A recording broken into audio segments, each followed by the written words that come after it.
These homemade sub rolls are perfection. You will never want store-bought again. With this recipe, I was going for a really fluffy roll with a slight chew to the crust, the perfect sub roll, and I think we nailed it. Starting with 1 cup of warm water and 1/2 cup of warm milk.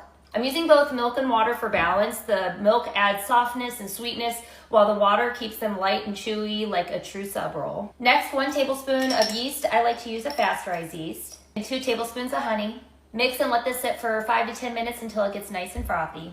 Now that our yeast is frothy, I have 3 tablespoons of melted butter. This is warm to the touch, not hot, because you don't want to kill the yeast. I'm using 1½ teaspoons of salt just because my butter is salted, but if you have unsalted butter, you might want to bump up the salt. I'm going to start with 2 cups of bread flour.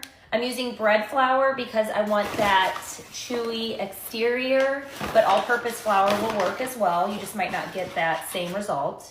And 1 tablespoon of non-fat dry milk powder. This will keep them nice and soft and fresher longer, but the non-fat milk powder is optional.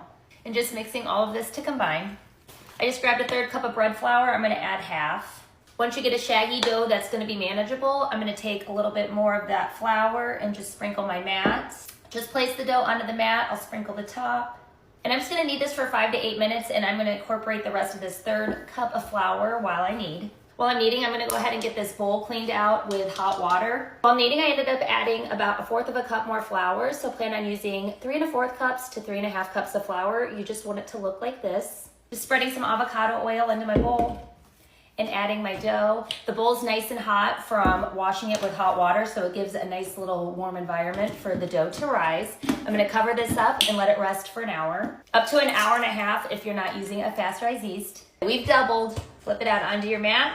I'm gonna make 4 large sub rolls, but you can make this any size you want. Form a rectangle and then just roll. Tuck in the sides.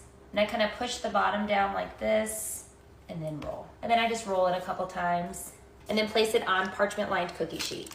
I'm just covering these with saran wrap and then a clean towel, and I'll just let these rest for about 30, 45 minutes. We just want them to puff up a little bit. I'm just making an egg wash, 1 egg with a splash of water. Taking a razor blade or a sharp knife, I'm just gonna make a score right down the middle. I actually meant to brush with my egg wash first. Do your egg wash and then score down the middle. I'm gonna bake these at 350 for about 20 minutes. If you make smaller sub rolls, they might not take as long. I just pulled these out. I let them bake for about 22 minutes. You just want that nice golden color on top. Optional, but I like to top with a little butter. And now we just wait for them to cool. They still need to cool, but I wanted to show you one up close. Now that these have cooled, let's cut into one.